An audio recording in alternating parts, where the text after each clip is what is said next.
Me llamo María Eugenia, tengo 65 años, y si hoy estoy aquí contándoles mi historia, es porque descubrí de la forma más cruel que a veces el mayor enemigo que una madre puede tener es su propia hija. Todo comenzó el día del funeral de mi esposo, Leopoldo, un hombre que, con todos sus defectos, fue el único que me sostuvo durante décadas. Aquel día, cuando la misa terminó y caminamos hacia el panteón bajo un sol implacable, pensé que el dolor de su pérdida sería lo peor que podría soportar. Pero me equivoqué. Ese día, mientras observaba cómo bajaban el ataúd a la tierra, escuché mi nombre salir de los labios de mi hija Fernanda en un tono que me heló la sangre. Se volvió hacia su marido, Esteban, y le susurró, creyendo que yo estaba demasiado lejos para escuchar: si mamá descubre lo que hicimos con el testamento, se acabó todo. Sentí un mareo inmediato. Tuve que apoyarme en un ciprés para no caerme ahí mismo. ¿De qué hablaban? ¿Qué podían haber hecho con el testamento de Leopoldo? Mi mente se llenó de imágenes confusas y recuerdos de los últimos días de mi marido en el hospital, cuando Fernanda y Esteban iban y venían de su habitación, siempre con pretextos para que yo saliera a descansar. En ese momento, comprendí que mi propia hija podía ser capaz de cualquier cosa. Apreté los puños y continué caminando detrás del féretro, fingiendo que no había escuchado nada, pero mi corazón latía como un tambor de guerra. Al llegar al sepulcro, el sacerdote dijo unas últimas palabras y la gente empezó a despedirse. Algunos vecinos me abrazaban con pesar, otros apenas me miraban. Yo apenas podía pensar. Lo único que quería era llegar a casa y averiguar la verdad. Al despedirme de los últimos asistentes, noté que Fernanda hablaba con su esposo detrás de un mausoleo, con el ceño fruncido y un gesto que mezclaba miedo con frustración. Me acerqué sigilosamente, cuidando que mis tacones no hicieran ruido sobre las losas del panteón. Tenemos que acelerar todo, decía Esteban con voz grave. Si ella sospecha antes de firmar los papeles, podemos perder la casa, las cuentas y hasta la empresa. Fernanda se pasó la mano por el cabello, alterada. No puedo más, Esteban. Esta vieja es más fuerte de lo que parece. Hoy casi se me escapó el plan. Sentí un escalofrío recorrerme la espalda. ¿Papeles? Plan. ¿Querían que firmara algo para arrebatarme todo? La rabia y la tristeza se mezclaban dentro de mí como un veneno. Me quedé paralizada detrás del mausoleo, tragando las lágrimas. En ese momento, un viento levantó unas hojas secas y las arrastró hasta mis pies. Miré hacia abajo para no hacer ruido, y al volver a alzar la vista, vi algo que me dejó sin aliento, un sobre amarillo que Esteban dejó caer al acomodar su chaqueta. Se le resbaló del bolsillo y quedó justo al borde de la lápida. Mi mente entró en pánico. Tenía dos opciones: podía recogerlo y salir corriendo o quedarme y arriesgarme a que me vieran. Mi instinto de madre venció al miedo. Me agaché lentamente, tomé el sobre con manos temblorosas y me escabullí entre los árboles del cementerio antes de que ellos notaran mi ausencia. Caminé rápido, con el corazón golpeando mis costillas, como si cada latido anunciara que estaba a punto de descubrir la verdad que cambiaría mi vida para siempre. Ya en el estacionamiento, me metí al coche y cerré las puertas como si un monstruo viniera persiguiéndome. Abrí el sobre con desesperación. Dentro encontré varias hojas legales llenas de términos que apenas entendía y unas fotos impresas en papel brillante. Lo primero que vi fueron imágenes de Esteban abrazando a una mujer rubia en un restaurante elegante, besándola como si fueran pareja. No era un beso amistoso, era un beso de pasión. Mi estómago se revolvió. Pasé las fotos con rapidez y sentí que mi respiración se cortaba cuando vi la fecha, una semana antes de la muerte de Leopoldo. En la esquina inferior de las hojas legales, reconocí mi nombre completo, con un espacio vacío para mi firma y un título que me hizo estremecer: solicitud de incapacidad mental y tutoría legal. Me quedé mirando esas palabras como si fueran puñales. Mi propia hija y su esposo planeaban declararme incapacitada para controlar mi herencia. Me sentí atrapada, sola, traicionada de la forma más brutal posible. Quise llamar a alguien, ¿pero a quién? Mi hermana menor vivía en otro estado y no hablábamos desde que Leopoldo enfermó.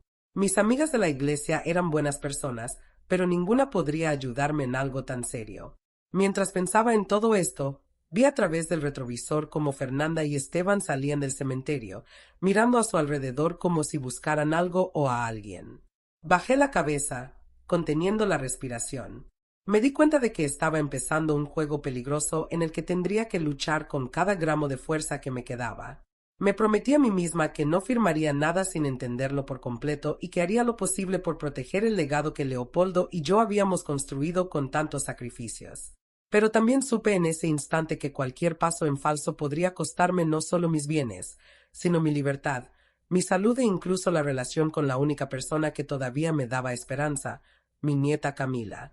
No podía permitir que Fernanda le lavara la cabeza para ponerla en mi contra. El amor por mi nieta me dio valor para enfrentar lo que viniera. Pero lo que no sabía en ese momento era que mi hija estaba dispuesta a hacer cosas que ni en mis peores pesadillas habría imaginado. Porque el verdadero horror apenas estaba comenzando.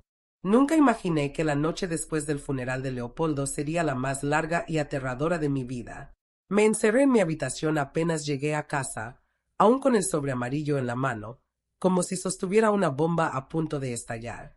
No podía dejar de pensar en las fotos de Esteban con esa mujer desconocida y en los documentos que pretendían arrebatarme todo.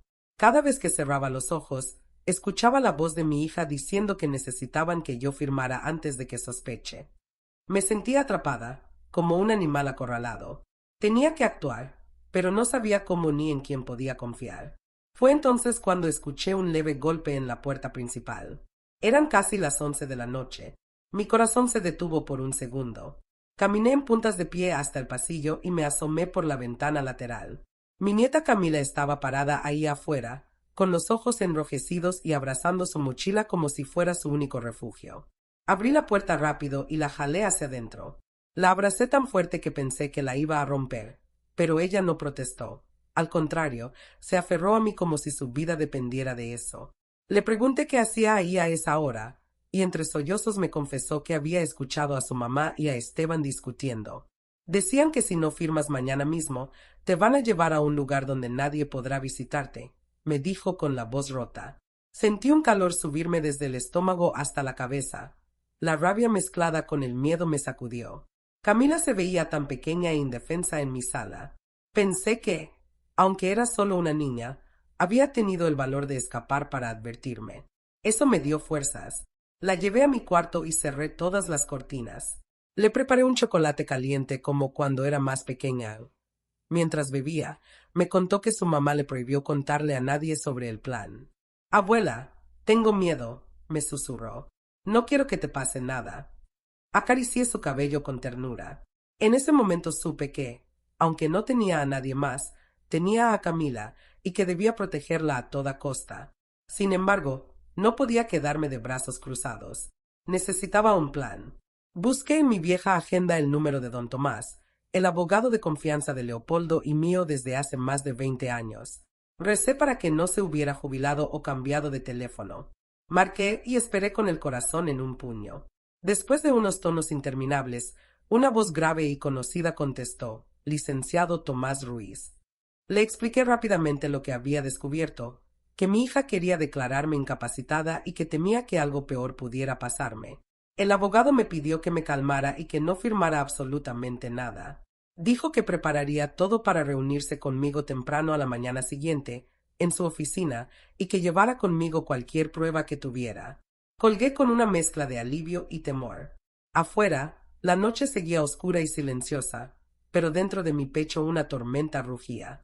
Preparé un pequeño bolso con mis documentos, el sobre amarillo y algunos ahorros que guardaba para emergencias. Desperté a Camila con suavidad y le dije que pasaríamos la noche en un hotel cercano, donde nadie pensaría en buscarnos. Ella asintió sin protestar, entendiendo mejor que nadie la gravedad de la situación. Salimos por la puerta trasera para evitar ser vistos. Al llegar al hotel, pedí una habitación discreta, pagué en efectivo y subimos rápido. Mientras Camila dormía abrazada a mi brazo, no pude cerrar los ojos en toda la noche. Cada sonido en el pasillo me ponía en alerta. Cada golpe de viento me hacía imaginar a Fernanda o Esteban irrumpiendo para llevarme a la fuerza.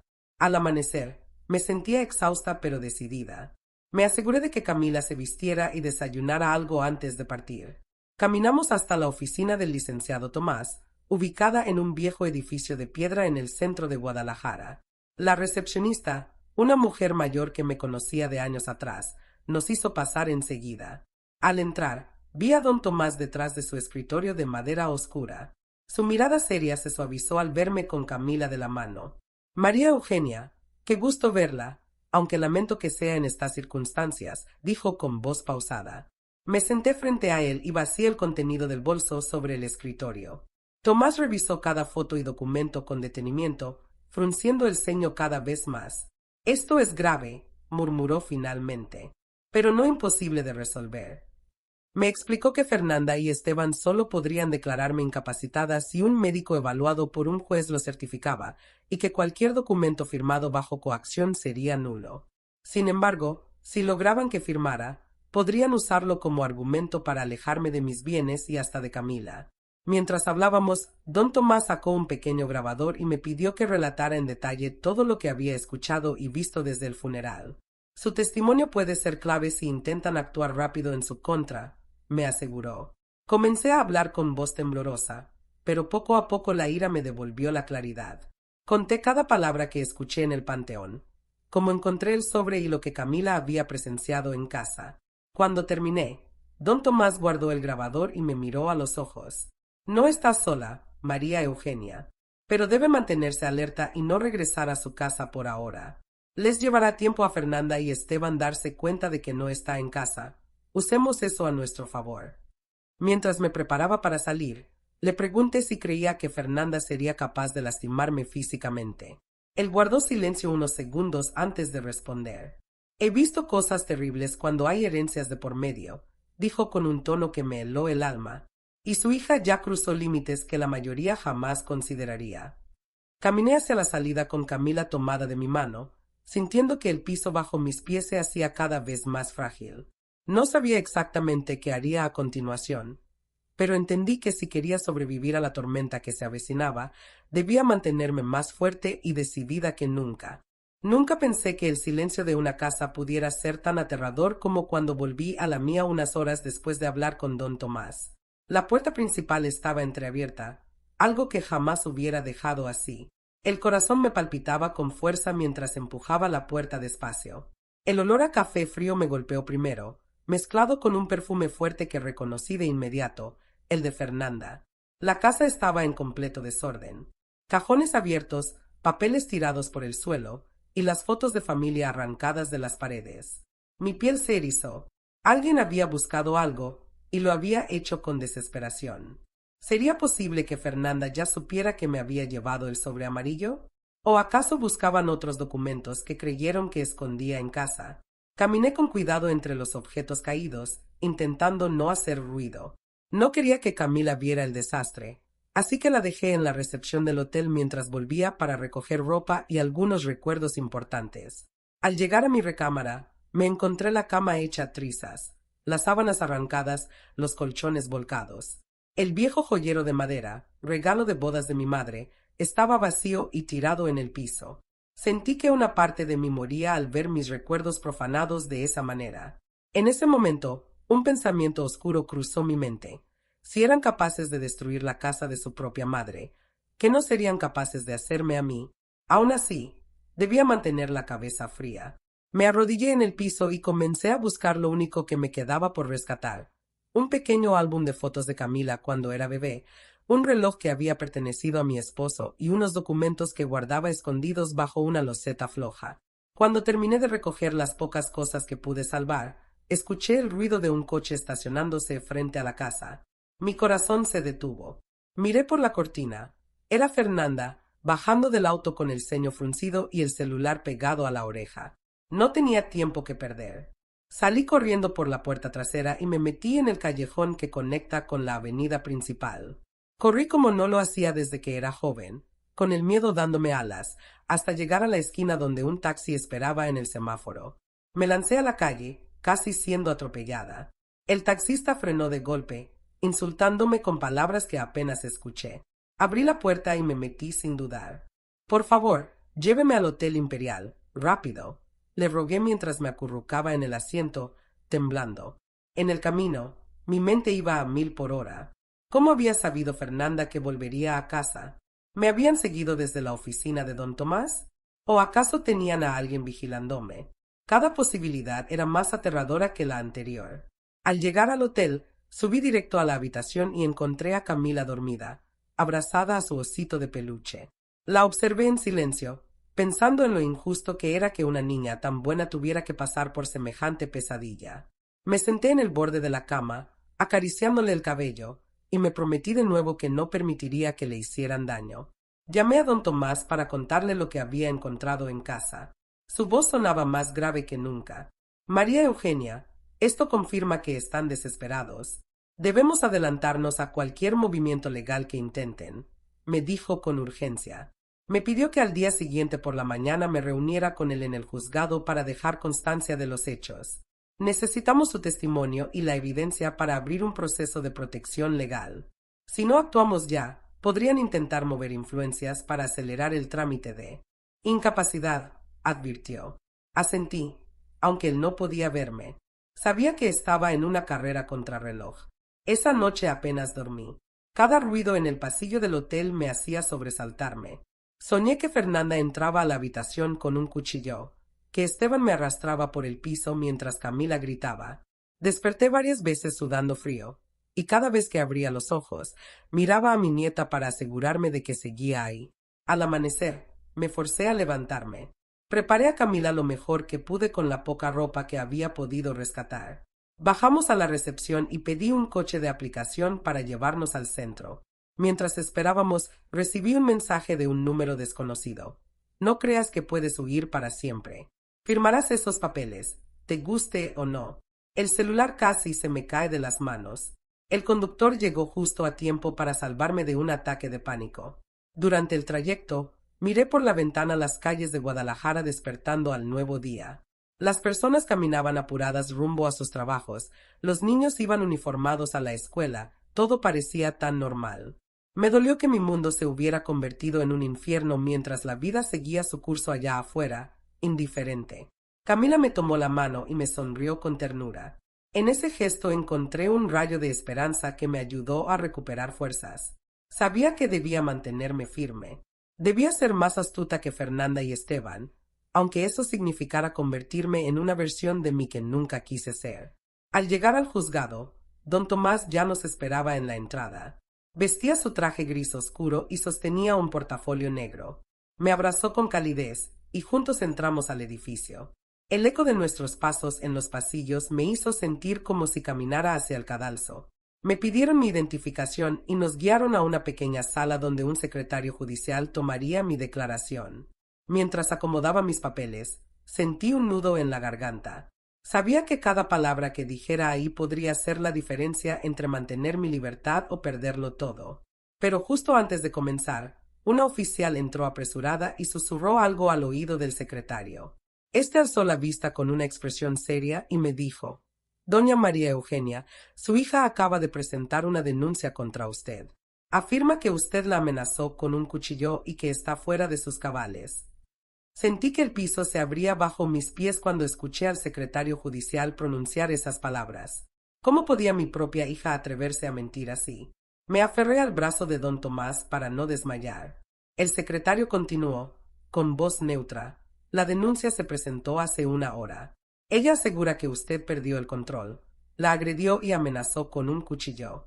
Por la gravedad del asunto, el juez quiere verla de inmediato para una evaluación preliminar». Quise gritar que todo era mentira, que nunca le había puesto un dedo encima a Fernanda, pero las palabras no me salían. Mi mente se llenó de imágenes de mi hija sonriendo cuando era niña, diciéndome que me amaba. ¿Cómo habíamos llegado a este punto? ¿Cómo podía el amor de una madre convertirse en un arma contra ella misma? Don Tomás intervino con firmeza. Mi clienta niega rotundamente las acusaciones. Tenemos evidencia de que ha sido amenazada y de que su casa fue allanada. Solicitamos que se tome en cuenta la declaración que estábamos a punto de realizar. El secretario dudó, hojeando mis papeles y mirando mi rostro desencajado. Finalmente, nos condujo hasta la oficina del juez, un hombre de cabello blanco y expresión cansada que parecía haber visto demasiados dramas familiares en su carrera.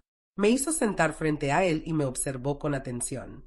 «María Eugenia, ¿es cierto que amenazó a su hija?», me preguntó con voz grave. Negué con la cabeza, las lágrimas acumulándose en mis ojos. «Jamás, señor juez. Amo a mi hija, pero ella quiere declararme incapaz para quedarse con todo lo que mi esposo y yo construimos. El juez suspiró profundamente y pidió los documentos que don Tomás llevaba. Mientras revisaba cada hoja, sentía que los latidos de mi corazón resonaban en la pequeña oficina como un tambor. Me preguntó detalles, dónde estaba la noche anterior, con quién había hablado, cómo había conseguido las fotos del sobre amarillo. Respondía todo con la voz firme que aún me quedaba, decidida a no dejarme aplastar. Cada respuesta que daba parecía iluminar los ojos del juez con un atisbo de comprensión. ¿Por qué cree que su hija haría algo así?, preguntó al final. Tragué saliva antes de responder. Porque nunca estuvo satisfecha con lo que tenía. Porque no soporta la idea de esperar su turno para heredar. Porque el dinero y el poder la cambiaron hasta volverla irreconocible.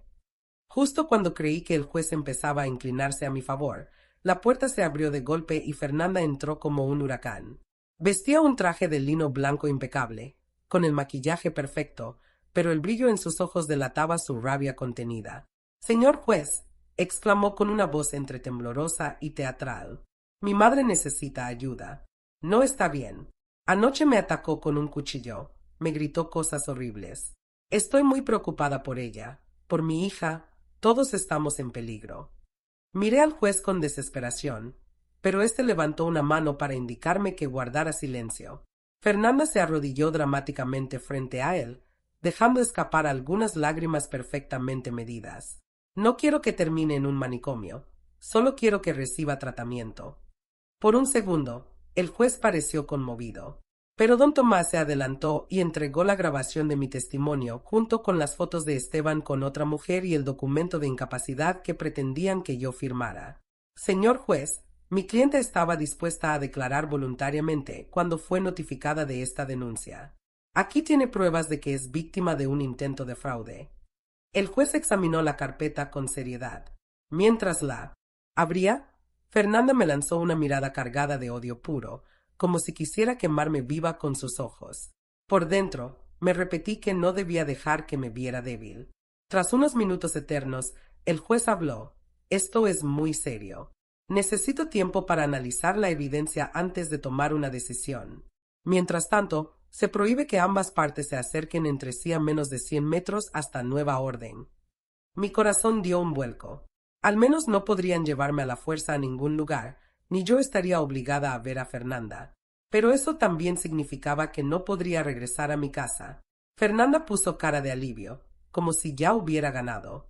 En ese momento, entendí que la verdadera batalla apenas comenzaba, que ella no se detendría hasta destruirme o quedarse con todo.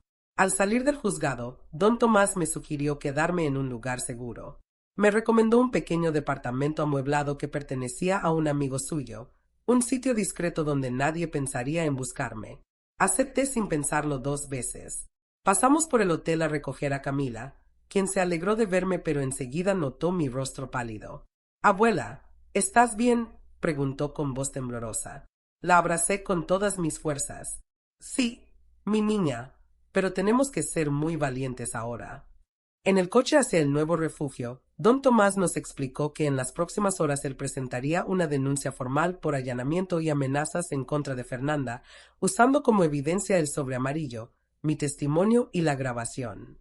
«Necesitamos presionarlos antes de que muevan sus contactos en el sistema judicial», me explicó.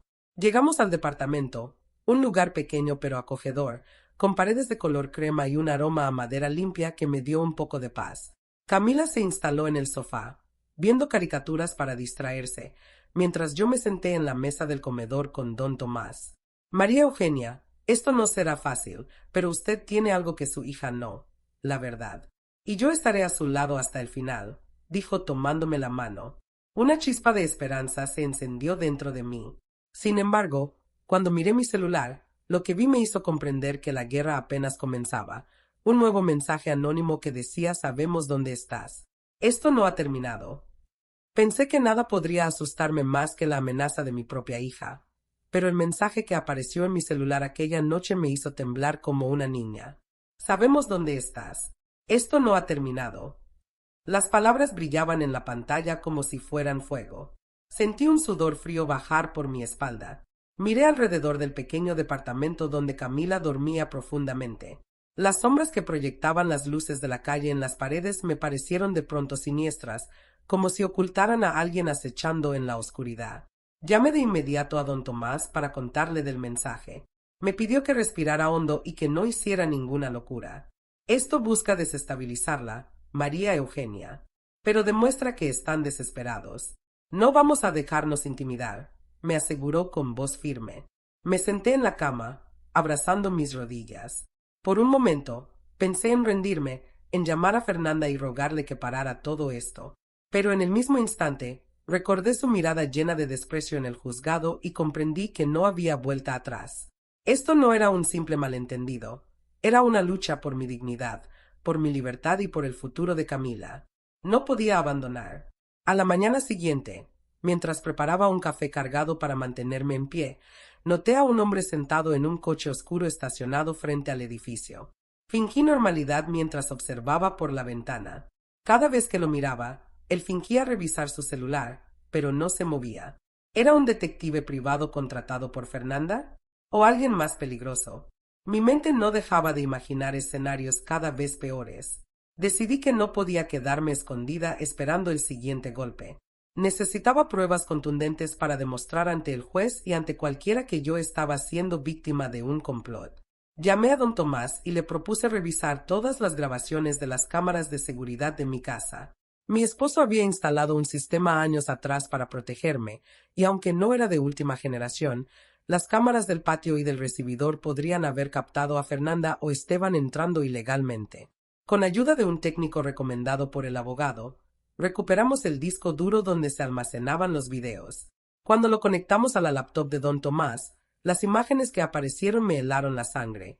Ahí estaba Fernanda entrando a mi casa 2 noches antes, revolviendo cajones y rompiendo fotos. En otro video, Esteban aparecía hurgando en el estudio, revisando mis documentos personales. No había dudas, tenía en mis manos la prueba de que habían allanado mi hogar. Don Tomás sonrió por primera vez en días. Esto es lo que necesitábamos. Con estas imágenes y su testimonio, la balanza empezará a inclinarse a nuestro favor, dijo, mientras copiaba los videos a varias memorias USB para entregarlas en el juzgado y guardarlas como respaldo. Esa noche, mientras cenábamos algo rápido en el departamento, sentí un pequeño alivio por primera vez en semanas. Camila me miró con esos ojitos grandes llenos de curiosidad y miedo. «Abuela, ¿vamos a estar bien?», me preguntó en voz baja. Me obligué a sonreír. «Sí, mi niña. Vamos a estar bien porque estamos juntas y porque la verdad siempre gana». Pero apenas terminé de decirlo, tocaron la puerta con insistencia. 3 golpes secos que hicieron eco en todo el departamento. Sentí que el corazón se me detenía. Me acerqué despacio y pregunté quién era. Una voz masculina respondió: «Policía municipal. Necesitamos hablar con la señora María Eugenia». Abrí la puerta solo lo suficiente para ver a 2 agentes uniformados. El mayor de ellos me explicó que habían recibido una denuncia de que estaba reteniendo a mi nieta en contra de su voluntad. Mi mente dio vueltas. ¿Cómo podía Fernanda atreverse a tanto? Camila corrió a abrazarme, asustada, mientras el oficial le preguntaba si quería quedarse conmigo o si quería ir con su madre. Camila, entre lágrimas, dijo: «No quiero irme con ella. Tengo miedo». El agente mayor se miró con su compañero, incómodos, y me dijeron que, dado que había una orden de alejamiento mutuo en curso, necesitaban llevarse a Camila a un centro de resguardo temporal hasta que un juez decidiera. Me negué a soltar a mi nieta. La abracé como si mi vida dependiera de ello. Camila gritaba que no la llevaran. Uno de los policías habló por radio, pidiendo instrucciones. Después de un momento eterno, me informaron que, para evitar más conflicto, permitirían que Camila se quedara conmigo esa noche, pero que debía presentarme a primera hora en la Procuraduría de Protección de Niñas, Niños y Adolescentes. Me entregaron un citatorio firmado. Cuando se fueron, cerré la puerta con el corazón desbocado. Sentí que cada vez estaba más acorralada. Sabía que Fernanda no se detendría hasta verme destruida o encerrada. Me senté con Camila en el sofá, y mientras la consolaba, empecé a pensar en un plan desesperado. Si Fernanda quería usar el sistema legal para arrebatarme a mi nieta, yo debía encontrar un modo de revelar su verdadera cara antes de que fuera demasiado tarde.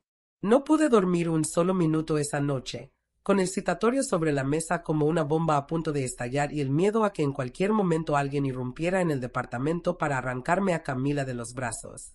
La miré mientras dormía, su carita tranquila contrastando con el caos que nos envolvía. Me prometí que jamás permitiría que Fernanda la convenciera de que yo era un monstruo. Pero el amanecer llegó rápido, y con él el deber de presentarme en la procuraduría.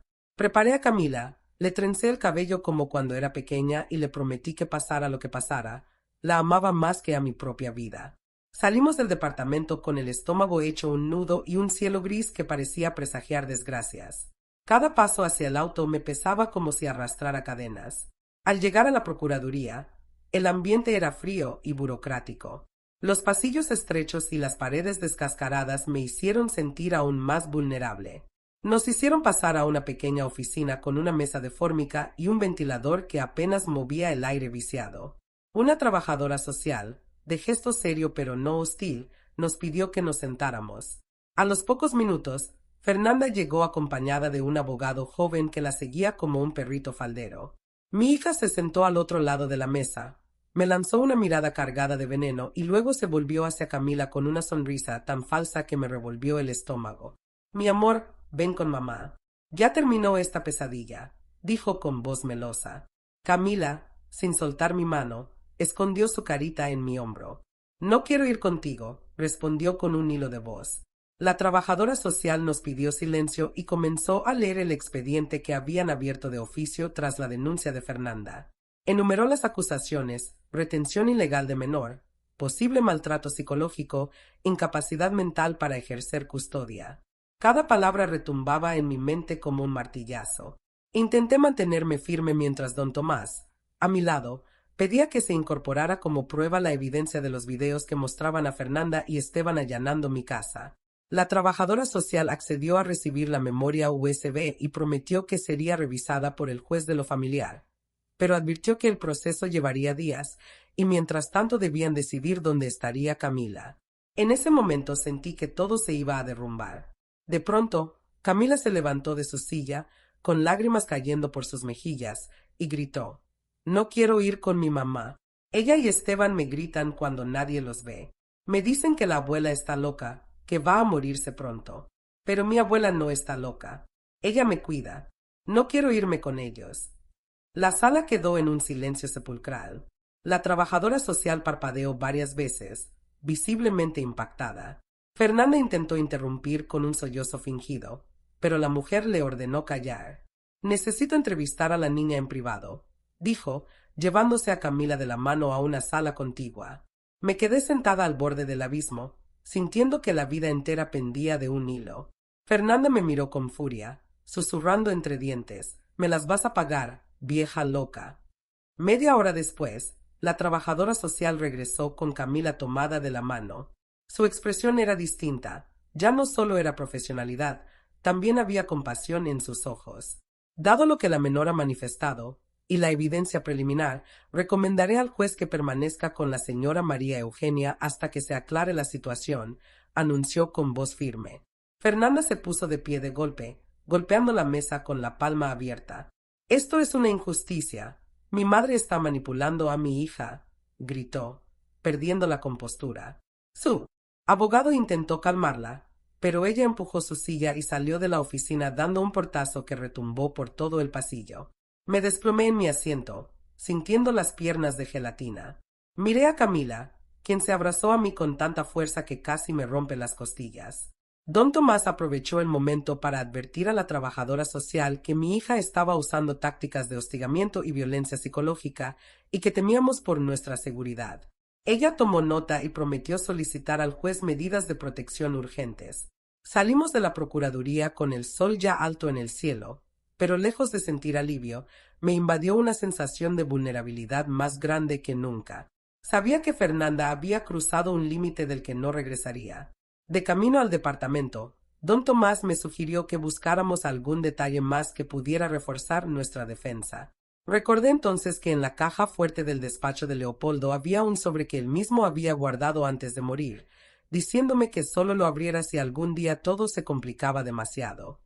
Sentí un escalofrío al pensar que ese momento había llegado. Miré a Camila dormida en el asiento trasero, con el cabello revuelto y la cara aún húmeda de lágrimas. Mi nieta había demostrado un valor que ni yo misma tenía, y su valentía me dio fuerzas para prepararme para lo que estaba por descubrir en ese sobresecreto. Sentí que un fuego helado me recorría la columna mientras introducía la clave de la caja fuerte en el despacho que había compartido con Leopoldo tantos años. Cada giro de la perilla metálica resonaba como un trueno en la habitación silenciosa. A cada clic, mi mente repasaba las últimas palabras de mi esposo cuando me entregó la combinación. Este sobre puede protegerte más que cualquier abogado. Jamás creí que tendría que usarlo. Mis manos temblaban mientras abría la puerta de acero y encontraba el sobre color marfil con mi nombre escrito en la elegante caligrafía de Leopoldo. Lo sostuve un instante contra mi pecho, como si de algún modo pudiera sentir su presencia consoladora.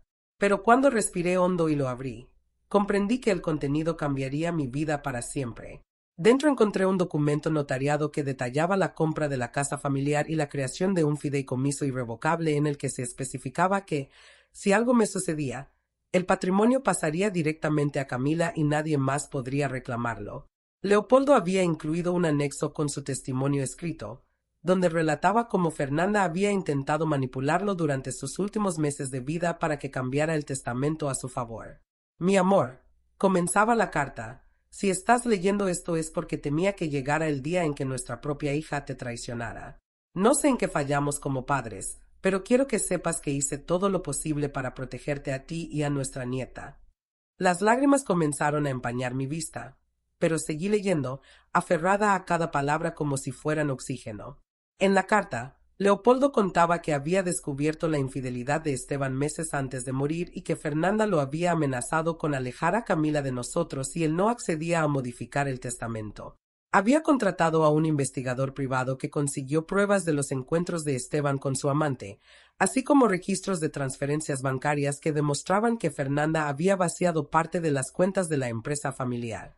El sobre también contenía una memoria USB con fotos, videos y documentos bancarios que confirmaban cada palabra. Era la evidencia que necesitaba para destruir cualquier intento de Fernanda de declararme incapaz o quedarse con mi casa. Pero al mismo tiempo, sentí un dolor indescriptible al ver hasta dónde había llegado mi propia hija. Guardé todo en mi bolso y regresé con Camila, que me esperaba sentada en el sofá del despacho. La abracé tan fuerte como pude. Vamos a casa, mi niña. Tenemos algo que mostrarle a don Tomás. De regreso al departamento, mis ojos escaneaban los retrovisores constantemente. Tenía la sensación de que en cualquier momento un coche podría embestirnos o alguien aparecería para arrebatarnos las pruebas. Al llegar, llamé al abogado y en menos de una hora estaba sentado en nuestra pequeña mesa de comedor, revisando cada documento y archivo de la USB con la ceja arqueada y el rostro cada vez más serio. María Eugenia, dijo al terminar, esto es un salvavidas. Con esta evidencia no solo podrá defenderse, sino que su hija y su yerno podrían enfrentar cargos criminales. Camila, que escuchaba en silencio desde un rincón, se acercó con su osito en brazos y preguntó, «¿Eso significa que ya no vamos a tener que escondernos?» La miré a los ojos y la abracé con fuerza. «Eso espero, mi amor. Vamos a pelear por la verdad». Don Tomás comenzó a coordinar con un notario para certificar los documentos y entregarlos al juez lo antes posible. Me explicó que este movimiento podría cambiar el rumbo de todo el proceso, pero también advirtió que Fernanda y Esteban podrían reaccionar con más violencia al verse acorralados. Su advertencia resultó profética. Aquella misma noche, mientras preparaba la cena para Camila, alguien golpeó la puerta del departamento con tanta fuerza que pensé que la echarían abajo. Miré por la mirilla y sentí el estómago hacerse un nudo. Fernanda estaba al otro lado, con el rostro desencajado y los ojos desorbitados. Golpeaba la puerta una y otra vez, gritando que le entregara a Camila.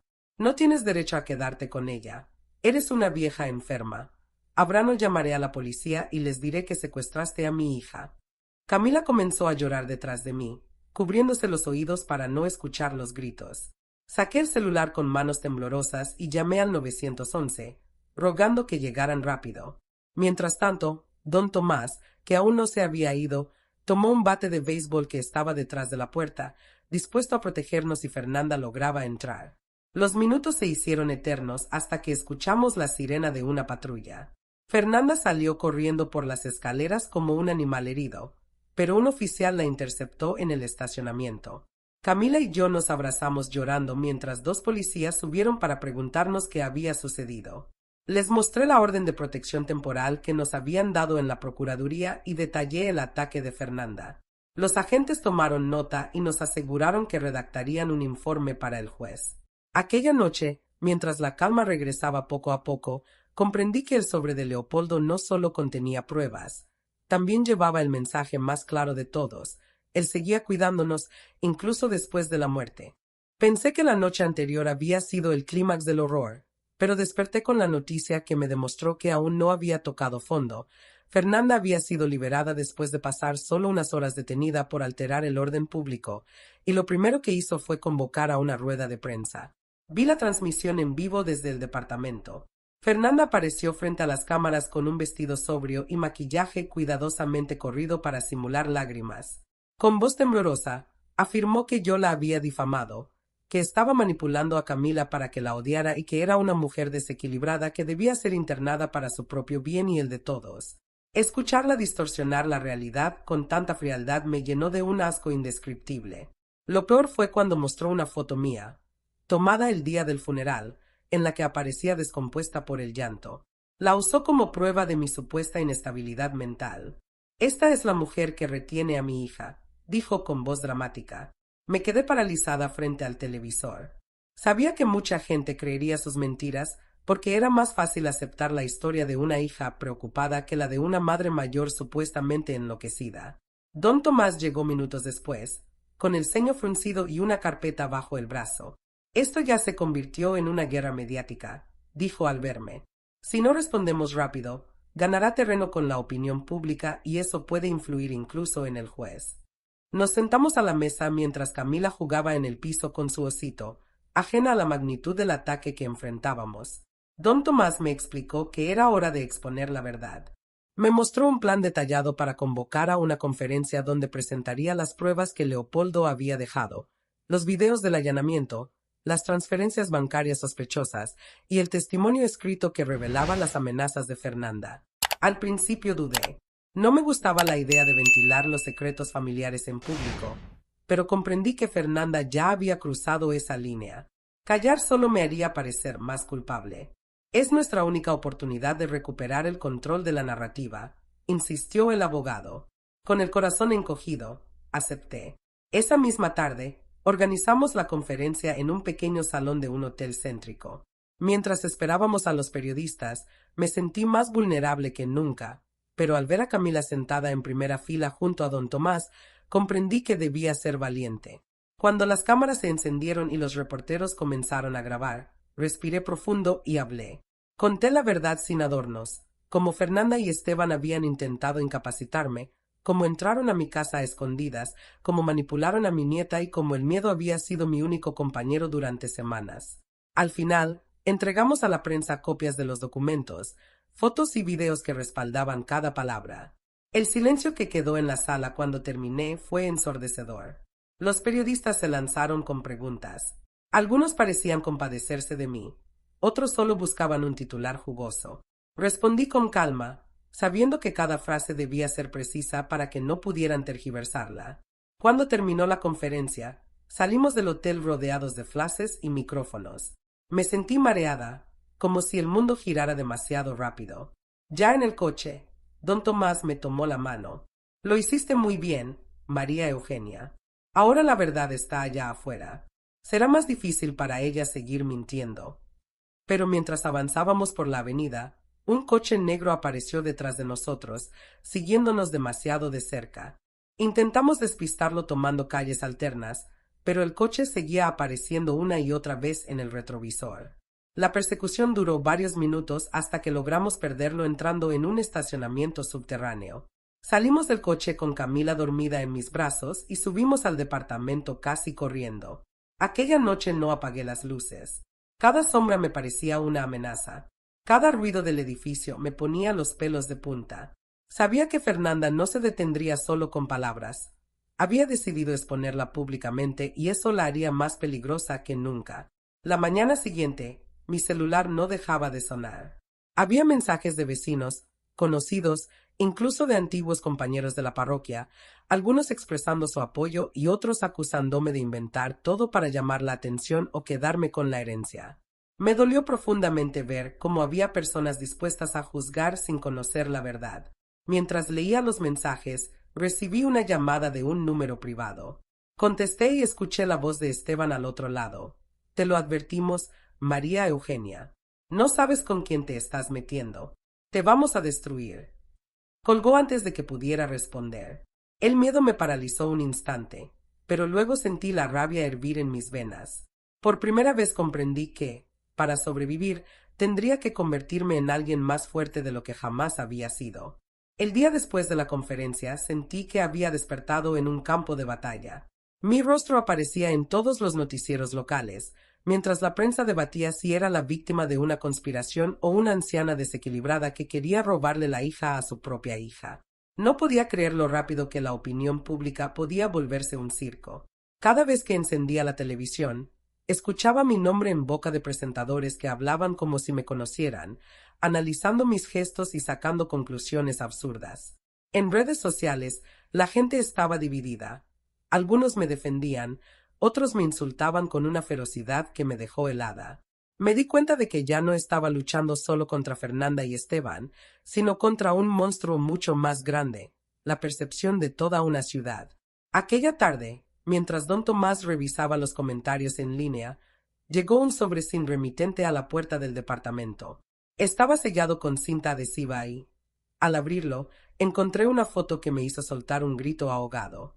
Era una imagen mía con Camila, tomada a través de una ventana, mientras la peinaba en la sala. Detrás, un mensaje escrito con letras recortadas de revistas: sabemos dónde están. Devuélvela o acabarás peor. Don Tomás me arrancó la foto de las manos antes de que Camila la viera. Su expresión lo decía todo. Habíamos pasado de las amenazas veladas a un peligro inminente. Tenemos que sacarlas de aquí ya, dijo con voz urgente. Ellos saben exactamente dónde están y no dudarán en hacerles daño. Esa misma noche, don Tomás gestionó que nos alojaran temporalmente en una casa de seguridad propiedad de un conocido suyo, un juez retirado que había pasado por situaciones similares. Era una pequeña casa en las afueras, rodeada de árboles y con un cerco alto que ofrecía la privacidad que tanto necesitábamos. Al llegar, sentí que por fin podía respirar, aunque solo fuera un poco. Camila se mostró emocionada por el enorme jardín, corriendo entre los arbustos mientras yo la observaba con una mezcla de alivio y tristeza. Sabía que no podíamos seguir huyendo eternamente. Tenía que terminar con esto de una vez por todas. Don Tomás me propuso usar la información del sobre de Leopoldo para presentar una denuncia formal por intento de fraude, abuso de confianza y amenazas. Sin embargo, advirtió que esto significaba cruzar un punto de no retorno. Al involucrar al Ministerio Público, el conflicto dejaría de ser un asunto familiar para convertirse en un proceso penal que podría llevar a Fernanda y Esteban a prisión. Mi corazón se desgarró al imaginar a mi hija tras las rejas. A pesar de todo, seguía siendo mi niña, la misma que había acunado en mis brazos hace más de 30 años. Pero cuando miré a Camila jugando con una muñeca en el pasto, comprendí que no tenía opción. Debía protegerla, aunque eso significara sacrificar lo que quedaba de mi relación con Fernanda. Esa noche, mientras repasábamos los documentos una y otra vez, recibí una llamada del número de Fernanda. Dudé antes de contestar, pero finalmente apreté el botón verde. Su voz sonaba cargada de veneno. Si crees que esto termina con tus papeles y tus shows en la prensa, estás muy equivocada. Estás jugando un juego que no puedes ganar. Intenté mantener la calma. Ya no tengo miedo de ti, Fernanda, respondí con voz baja pero firme. La verdad está de mi lado y esta vez no voy a callar. Hubo un silencio al otro lado de la línea que duró apenas unos segundos, pero que se sintieron como horas. Luego colgó sin decir nada más. Me quedé mirando el celular, sintiendo un escalofrío recorrerme de pies a cabeza. A la mañana siguiente, me desperté con el sonido del timbre. Era un oficial de la policía que venía a notificarme que Fernanda había solicitado la custodia total de Camila argumentando abandono y manipulación emocional. El oficial me entregó el documento con expresión apenada y me deseó suerte antes de marcharse. Sentí que mis piernas flaqueaban. ¿Cómo podía atreverse a acusarme de abandonar a Camila cuando era yo quien la protegía? Don Tomás me ayudó a sentarme y empezó a dictar la respuesta que presentaríamos al juez. Mientras lo hacía, mi mente repasaba cada instante de los últimos días. Me sentía atrapada en una pesadilla que no terminaba nunca, pero también sabía que ya no podía retroceder. Esa tarde, mientras Camila dormía una siesta en el cuarto de la casa segura, don Tomás recibió una llamada que cambió el curso de todo. Un periodista de un noticiero nacional había visto nuestra conferencia de prensa y quería contar mi historia en horario estelar. Don Tomás me miró con seriedad. Si aceptamos, la atención será aún mayor. Puede ser peligroso, pero también puede darnos la oportunidad de llegar a más personas con la verdad. Sabía que exponerme más significaba arriesgarme a ataques peores, pero también era la única forma de poner la luz sobre las mentiras de Fernanda. Con un nudo en la garganta, asentí. Hagámoslo. Es hora de que todos sepan quién es realmente mi hija. No recuerdo haber sentido tanto miedo y determinación al mismo tiempo como cuando entré al estudio de televisión esa noche. Las luces me cegaban, las cámaras me apuntaban como cañones listos para disparar, y el presentador, un hombre impecablemente peinado, me saludó con una sonrisa que no lograba esconder la curiosidad morbosa que sentía por mi historia. Me senté frente a él y sentí el sudor recorrerme la espalda. A mi lado, don Tomás revisaba los documentos una última vez. Al otro lado del vidrio, Camila observaba desde la sala de espera, jugando con su osito pero con los ojos clavados en mí. Sabía que debía ser más fuerte que nunca, por ella, por mí, por todo lo que habíamos sufrido. El programa comenzó con un resumen de los acontecimientos: el funeral, las acusaciones de Fernanda, mi denuncia, la conferencia de prensa y los videos que mostraban a mi hija y a su esposo irrumpiendo en mi casa. El presentador giró hacia mí con su sonrisa profesional y lanzó la primera pregunta como un dardo. María Eugenia, mucha gente se pregunta si todo esto no es un malentendido familiar. ¿Por qué llevarlo tan lejos? Tragué saliva, miré a la cámara y respondí con la voz más firme que pude. Porque si no alzaba la voz, mi nieta y yo estaríamos en peligro. Porque la persona que debería cuidarme quiere destruirme. Y porque callar nunca solucionó nada. Sentí un temblor en mis manos, pero me obligué a mantenerlas sobre mis piernas, quietas. El presentador continuó con preguntas incisivas, buscando detalles, tratando de exponer contradicciones, pero cada vez que lo hacía, sacaba una de las pruebas que don Tomás me había preparado: las fotos, los estados de cuenta, los videos de las cámaras de seguridad. El ambiente en el estudio se volvió más tenso a medida que la entrevista avanzaba. Vi cómo algunos miembros del equipo técnico se llevaban la mano a la boca al ver las imágenes de Fernanda y Esteban sacando mis documentos en plena madrugada. Por primera vez, sentí que la verdad estaba ganando terreno. Cuando el programa entró en la pausa comercial, el presentador me dijo en voz baja: «Nunca había visto un caso así. Le deseo suerte». Al reanudarse la transmisión, me pidieron dirigir un mensaje a Fernanda.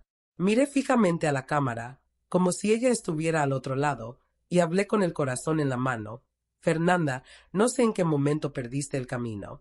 No sé cuándo decidiste que el dinero valía más que el amor. Pero aún eres mi hija, y aunque hayas tratado de destruirme, yo no dejaré de luchar por Camila. Ella merece una familia que no la use como moneda de cambio».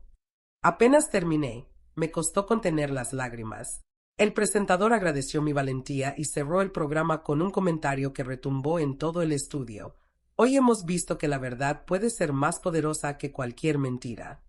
Cuando salí del canal, el aire fresco de la noche me recibió como un bálsamo.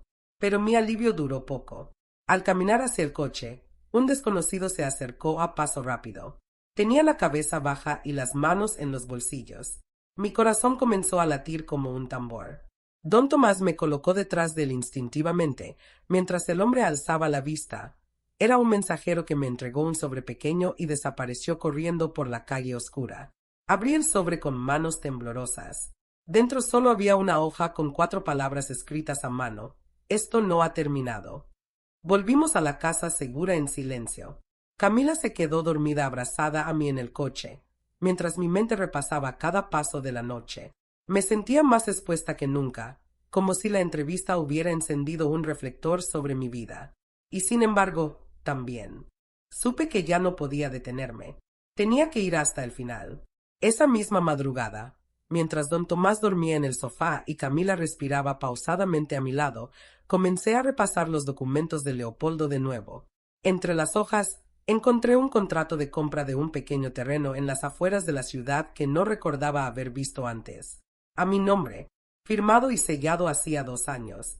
¿Por qué Leopoldo había comprado ese terreno? ¿Había algo más que no sabía? El cansancio me venció apenas salió el primer rayo de sol.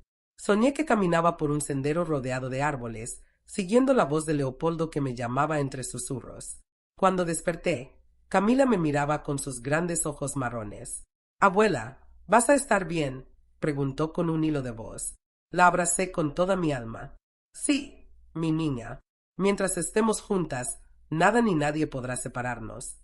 Pero sabía que era una promesa difícil de cumplir. Fernanda y Esteban habían demostrado que no se detendrían ante nada, y cada día que pasaba se acercaban más a destruirme. Cuando desperté esa mañana con el contrato del terreno aún apretado entre mis manos, comprendí que Leopoldo había previsto mucho más de lo que imaginé.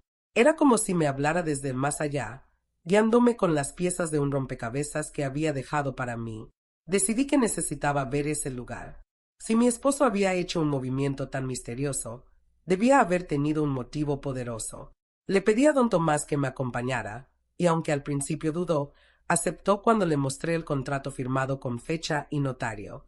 Si Leopoldo quiso que esto quedara a su nombre, tal vez allí haya algo que pueda ayudarnos, dijo con su voz grave, mientras recogía los documentos que llevaba días protegiendo como un tesoro.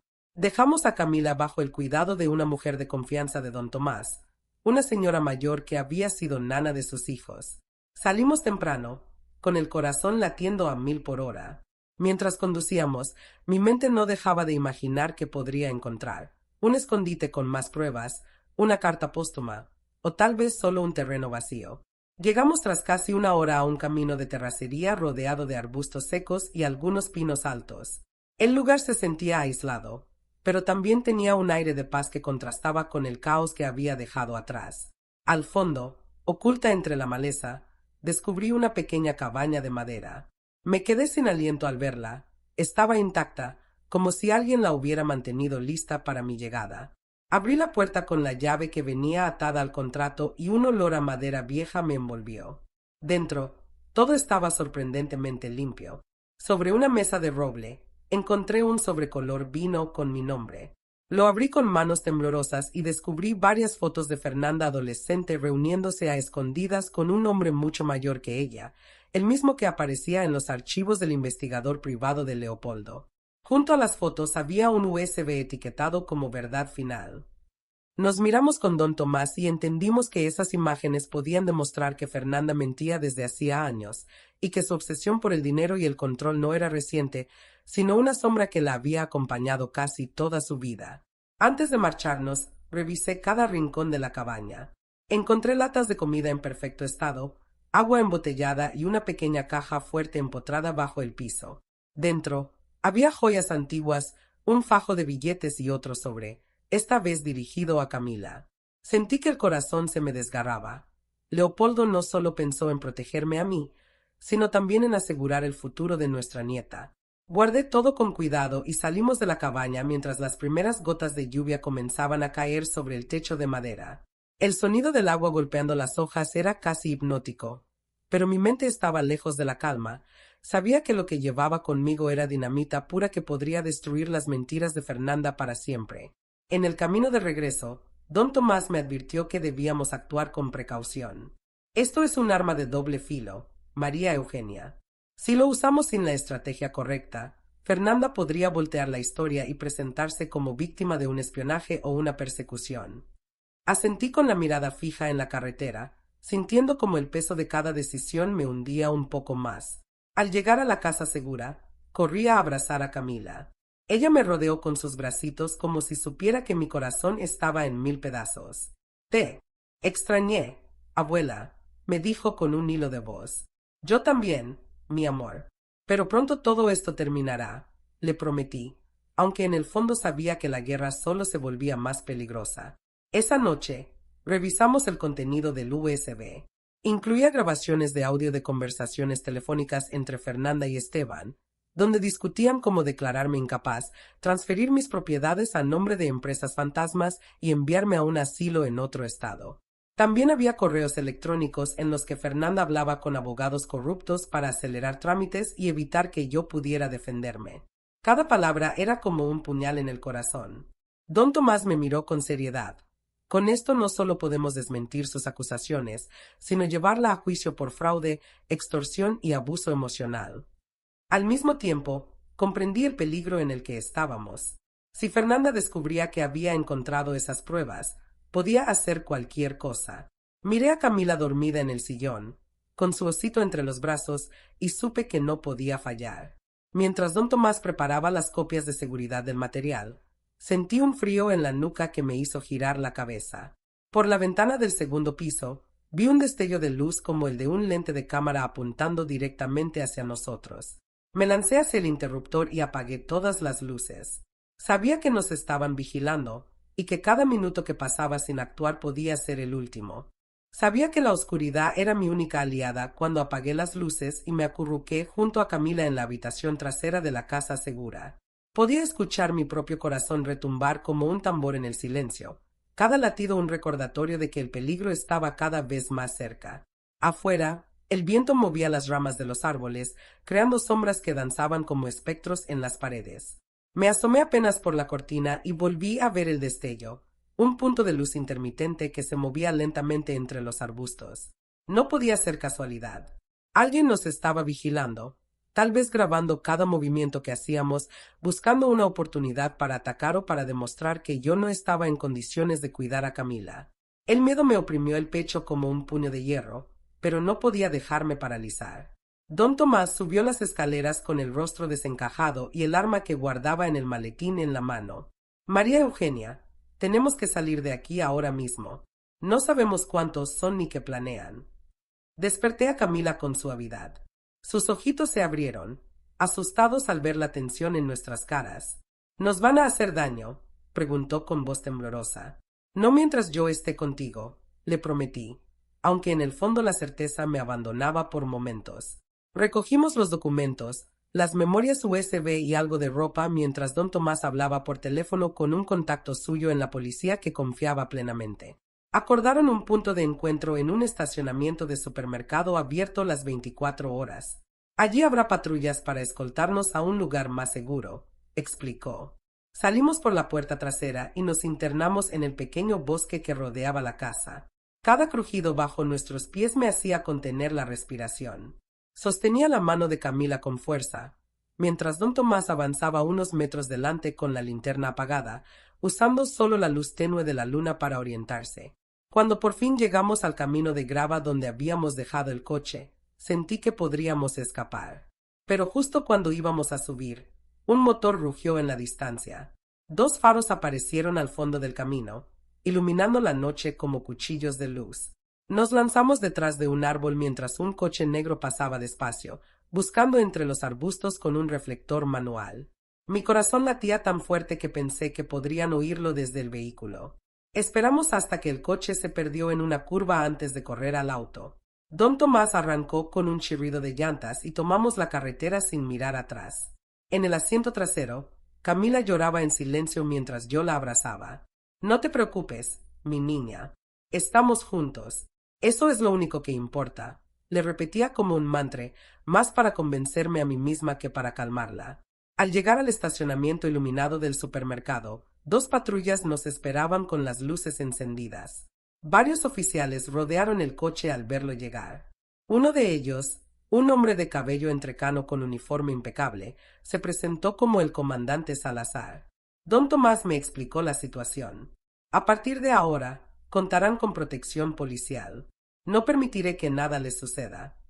Nos escoltaron hasta un pequeño motel en las afueras de la ciudad, donde los oficiales revisaron habitación por habitación antes de dejarnos entrar.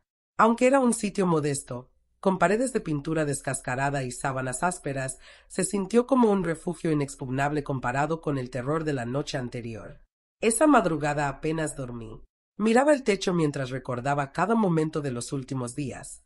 El funeral, las amenazas, la rueda de prensa, la persecución. Todo se mezclaba en mi mente como un mal sueño del que no podía despertar.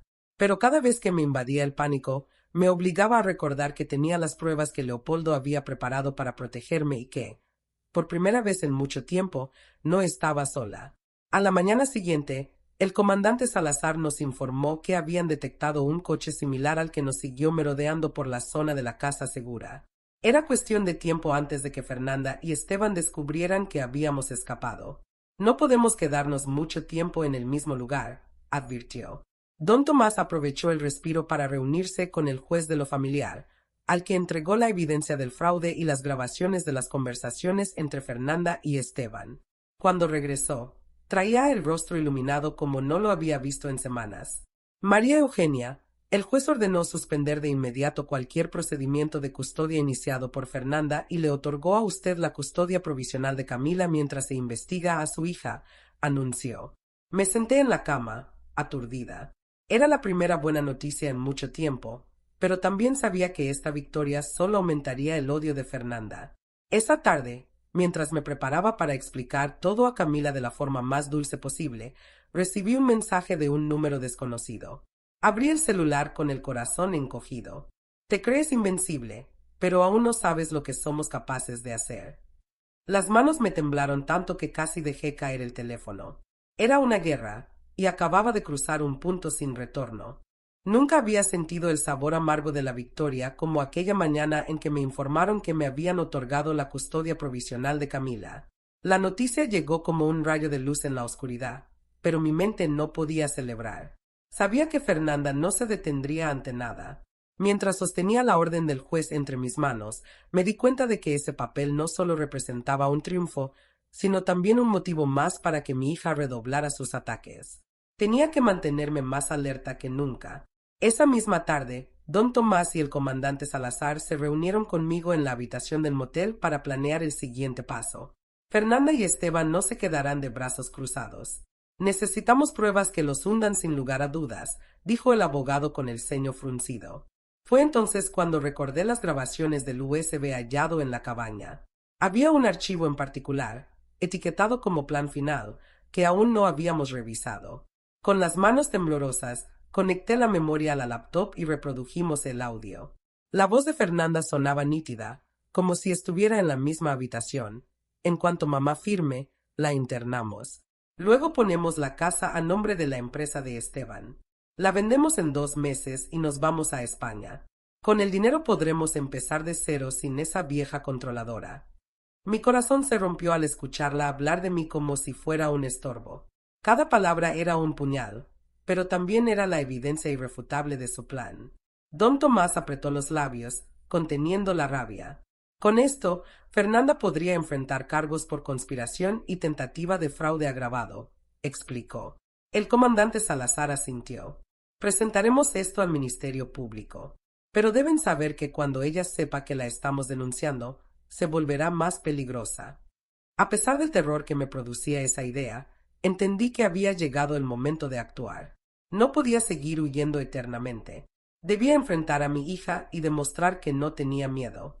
Al atardecer, me senté con Camila y le expliqué con palabras sencillas lo que estaba pasando. Tu mamá está confundida, mi amor. Pero la abuela está aquí para cuidarte y protegerte, le dije mientras acariciaba su cabello. Ella me abrazó con fuerza y susurró, no quiero volver con ella. Solo contigo. Esa noche, apenas logré pegar los ojos. Cada vez que cerraba los párpados, veía el rostro de Fernanda distorsionado por la rabia, gritando que me quitaría a Camila. De madrugada, me desperté con el sonido de mi celular. Un número desconocido. Contesté con voz temblorosa.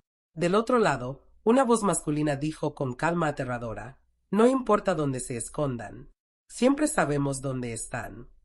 Colgué de inmediato y miré por la ventana. Un coche oscuro estaba estacionado frente al motel, con el motor encendido. Sentí que la habitación se encogía a mi alrededor. Llamé al comandante Salazar, quien llegó con 2 patrullas en menos de 10 minutos. Pero cuando salimos a buscar el coche, ya no había rastro de él. El comandante insistió en trasladarnos a un lugar más seguro. Esa madrugada, escoltados por 2 patrullas, nos llevaron a un pequeño rancho propiedad de un juez amigo de don Tomás, ubicado en las montañas, lejos de la ciudad. El camino era empinado y lleno de curvas. Cada vez que veía las luces de un coche detrás de nosotros, mi corazón se detenía. Al llegar, nos recibió un hombre mayor, de mirada amable, que nos ofreció refugio en una casa de campo sencilla pero acogedora. Camila se quedó dormida en el sofá casi de inmediato, agotada por el miedo acumulado. Yo me senté junto a la chimenea encendida, con la orden de custodia en una mano y el celular en la otra, esperando la próxima amenaza. A la mañana siguiente, don Tomás me dio la noticia que habíamos estado esperando. El Ministerio Público aceptó la denuncia formal contra Fernanda y Esteban. Habían emitido órdenes de restricción que les prohibían acercarse a menos de 500 metros de Camila o de mí, pero sabía que un papel no detendría su odio. Mientras desayunaba con Camila, el sonido de un helicóptero sobrevolando la zona me hizo saltar de la silla. ¿Sería la policía? ¿O alguien más buscándonos? Me asomé a la ventana, pero el helicóptero desapareció entre las nubes. Mi mente ya no distinguía entre peligro real o paranoia, y eso me asustaba tanto como las amenazas de mi hija. Aquella tarde, recibí una videollamada de Fernanda. Al principio dudé en contestar, pero finalmente apreté el botón. Su rostro apareció en la pantalla, hermoso pero desencajado, con los ojos inyectados de furia. «Eres una bruja», gritó con voz histérica. «Siempre fuiste una manipuladora. Y si no puedo tener a Camila, te juro que me encargaré de que nadie la tenga». Antes de que pudiera responder, colgó. Me quedé mirando mi reflejo en la pantalla negra del celular. Sabía que Fernanda había llegado a un punto de no retorno, y que si no hacía algo pronto, su locura terminaría destruyéndonos a las dos. No sabía que la desesperación podía sentirse como un veneno recorriéndote las venas hasta paralizarte. Después de la videollamada con Fernanda, pasé horas sentada frente al fuego, repasando cada palabra que había dicho. Si no puedo tener a Camila, nadie la tendrá. Era la amenaza más clara y aterradora que había escuchado de su boca. Cada chispa que salía de la chimenea parecía un eco de mi propio miedo. Me levanté varias veces para comprobar que Camila seguía dormida y que las puertas estaban cerradas. La casa en el rancho estaba rodeada de un bosque espeso, tan hermoso como inquietante en la noche. Cualquier ruido, un crujido en el techo o el ulular de un búho, me hacía saltar de la silla con el corazón desbocado.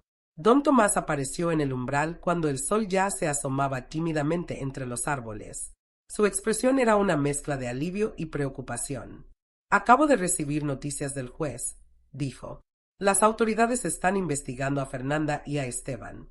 Pero también me advirtieron que alguien pagó a un detective privado para seguirnos hasta este lugar». Me sentí mareada.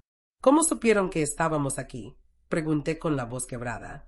«Solo había 3 personas que conocían la ubicación», respondió don Tomás con un brillo sombrío en la mirada. «Eso significa que alguien en quien confiamos nos está traicionando». Sentí que me faltaba el aire. ¿Quién podía ser tan vil como para vendernos a Fernanda? Esa mañana, mientras Camila jugaba en la terraza del rancho, don Tomás y yo discutimos un plan desesperado. Si queríamos proteger a mi nieta, teníamos que adelantarnos a Fernanda y hacer público el contenido del USB con sus confesiones. «Difundirlo puede ser riesgoso», advirtió el abogado. «Pero si lo guardamos demasiado tiempo, Fernanda podría destruirnos primero». Tomé la decisión más dura de mi vida. Autoricé a don Tomás a entregar todo a los medios nacionales. Sabía que convertiría mi vida y la de Camila en un escándalo, pero también que era la única forma de arrebatarle el control a mi hija antes de que nos arrinconara sin salida. «Quiero que el país vea quién es ella en realidad», dije con voz firme, aunque por dentro me temblaba el alma. Horas después, varios noticieros comenzaron a transmitir los audios y las imágenes de Fernanda planeando internarme y quedarse con mis bienes. Su voz retumbaba en cada televisión y celular como un látigo. Internet se llenó de comentarios de indignación hacia ella, llamándola monstruo, hija ingrata, criminal. Algunas personas incluso organizaron grupos de apoyo para mí y Camila. Otros, por supuesto, decían que todo era un montaje. Pero sabía que ya no podrían ocultar la verdad. Al enterarse, Fernanda me llamó desde otro número. Su voz sonaba irreconocible, cargada de odio y un tono casi animal. «Voy a destruirte, vieja bruja. Esto no ha terminado». Colgó antes de que pudiera decir una palabra. La policía reforzó la vigilancia del rancho, pero mi mente no descansaba. Aquella noche, mientras la lluvia golpeaba el techo con fuerza, escuché un ruido metálico en la parte trasera de la casa. Mi piel se erizó. Me levanté sin hacer ruido y vi que la manija de la puerta del patio se movía lentamente. Contuve el aliento. ¿Sería Fernanda? ¿O alguien enviado por ella? Me acerqué sigilosamente y sujeté un atizador de hierro como arma improvisada. La puerta tembló una vez más, pero se mantuvo cerrada gracias al cerrojo. Minutos después, un coche arrancó en la distancia, desapareciendo entre el sonido del aguacero. Me senté en el piso, con el atizador aún en la mano, intentando calmar el temblor de mis piernas. Al amanecer, el comandante Salazar llegó con noticias alarmantes. Habían encontrado un dispositivo GPS adherido a la parte baja de nuestro coche. Eso explicaba cómo habían rastreado cada movimiento nuestro. Esto confirma que están decididos a encontrarlas cueste lo que cueste, dijo con el rostro serio. Me sentí violada, como si hubieran invadido cada rincón de mi vida. Salazar prometió reemplazar el coche por uno sin rastreo, pero me advirtió que Fernanda estaba siendo asesorada por alguien con muchos recursos. Ella sola no podría haber organizado esto. Hay alguien más detrás, concluyó. Esa frase me persiguió todo el día como un eco siniestro. ¿Quién estaba ayudando a mi hija a destruirme? Aquella tarde, mientras Camila dormía la siesta en mi regazo, don Tomás me confesó algo que me hizo temblar aún más. Había recibido un mensaje anónimo con fotos suyas entrando al juzgado y a reuniones conmigo. Me están siguiendo también. Y quieren que abandone tu caso, dijo con voz baja. Lo abracé como a un hijo. Sabía que arriesgaba su vida por nosotras. No te rindas, Tomás. Eres mi única esperanza, le supliqué. En ese momento comprendí que ya no había marcha atrás. Fernanda había declarado la guerra total y solo quedaba pelear hasta el final. El miedo ya no era un susurro en mi mente, sino un grito constante que me desgarraba desde dentro.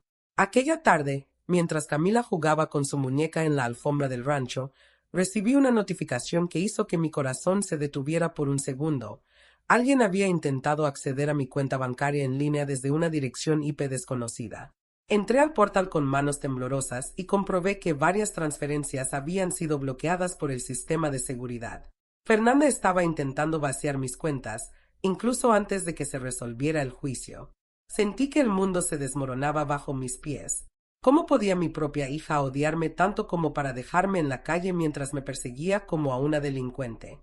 Don Tomás llamó de inmediato al banco y logró congelar los fondos antes de que algo se perdiera. Están acorralados y desesperados, dijo mientras colgaba. Eso los hace más peligrosos, pero también más propensos a cometer errores. El comandante Salazar, que no se había separado de nosotras ni un solo día, reforzó la seguridad y ordenó que un oficial patrullara el perímetro del rancho de manera permanente. Aún así, cada vez que escuchaba el crujido de una rama en el bosque o veía luces moviéndose entre los árboles, mi mente se llenaba de imágenes horribles. Fernanda irrumpiendo con un arma, Esteban intentando llevarse a Camila por la fuerza. Me prometí que, si eso sucedía, pelearía hasta mi último aliento. Esa noche, mientras intentaba dormir junto a Camila, la lluvia volvió a golpear el techo como un tambor inquietante. Entre sueños, escuché un zumbido que se repetía sin cesar. Desperté y seguí el sonido hasta encontrar mi celular iluminado por un mensaje que heló mi sangre. No puedes esconderte para siempre. Sentí un mareo tan fuerte que tuve que sostenerme de la pared para no caer. ¿Cómo habían conseguido mi nuevo número? Si solo lo tenían don Tomás y el comandante. Cada vez estaba más claro que había un traidor cerca, alguien que filtraba nuestra ubicación y cada movimiento que hacíamos. La desconfianza comenzó a crecer como un cáncer en mi pecho. Al amanecer, don Tomás se presentó con el rostro desencajado. Había hablado con un colega que le debía favores y éste le informó que Fernanda planeaba solicitar una orden de allanamiento para sacarme a la fuerza del rancho, argumentando que estaba reteniendo ilegalmente a Camila. Están moviendo influencias en el juzgado. Quieren que la policía entre aquí como si fueras una criminal, explicó con voz grave. Mi mente se llenó de imágenes de hombres armados irrumpiendo en la casa, llevándose a mi nieta mientras yo gritaba sin poder hacer nada.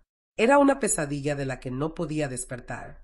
No podemos esperar a que vengan por nosotras, dije con un hilo de voz. Tenemos que adelantarnos. Decidimos organizar una entrevista exclusiva con un noticiero nacional para contar la historia completa. Don Tomás llamó a un periodista conocido por su integridad. Aceptó ayudarnos, consciente del riesgo que implicaba. Esa tarde, el equipo de grabación llegó al rancho escoltado por 2 patrullas. Cuando las cámaras se encendieron, me senté frente a ellas con Camila a mi lado. Miré directamente al lente y comencé a hablar. Conté cómo Fernanda había intentado incapacitarme, cómo había saqueado mis cuentas, cómo planeaba huir con Esteban. Mostré los documentos que Leopoldo había guardado para mí. Cuando terminé, el periodista me tomó la mano y dijo: «Su historia merece ser escuchada. Hoy mismo saldrá al aire». Esa noche, el reportaje se transmitió en el noticiero más visto del país. Vi mi rostro en la pantalla junto a Camila, mi voz temblorosa relatando cada abuso. Las redes sociales estallaron en mensajes de apoyo, pero también en amenazas de desconocidos que me acusaban de querer destruir a mi propia hija por dinero. La balanza de la opinión pública se convirtió en un campo de batalla, y yo estaba en el centro. Mientras tanto, don Tomás recibió una llamada urgente. Un juez había ordenado congelar los bienes de Fernanda y Esteban mientras se resolvía el proceso legal. Era un golpe duro para ellos, pero también un catalizador para su furia. Esa madrugada, cuando creí que por fin podría dormir un par de horas, un ruido metálico sacudió la casa. Corrí al cuarto de Camila y la encontré despierta, con los ojos llenos de terror. El comandante Salazar entró con su arma desenfundada. Alguien intentó forzar la reja del patio, informó. Revisamos la propiedad, pero solo encontramos huellas de botas en el lodo que se perdían entre los árboles. Me quedé mirando la oscuridad más allá del cerco, convencida de que Fernanda estaba ahí afuera, esperando su oportunidad para arrebatármelo todo. Sabía que el tiempo se acababa, y que la próxima jugada debía ser mía si quería salvar a Camila.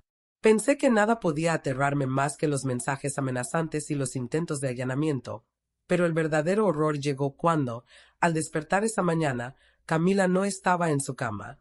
Mi corazón se detuvo mientras recorría cada rincón de la casa gritando su nombre. Revisé debajo de la cama, en el baño, en el armario. El comandante Salazar irrumpió alertado por mis gritos y comenzó a coordinar a sus hombres para buscarla dentro y fuera de la casa. Sentí que el mundo se desmoronaba. Mi nieta, lo único que me mantenía viva, había desaparecido. «Camila», repetía una y otra vez, mi voz quebrada al borde de la locura. La idea de que Fernanda hubiera cumplido su amenaza me destrozaba por dentro como un cuchillo. Entonces, uno de los oficiales gritó desde el establo.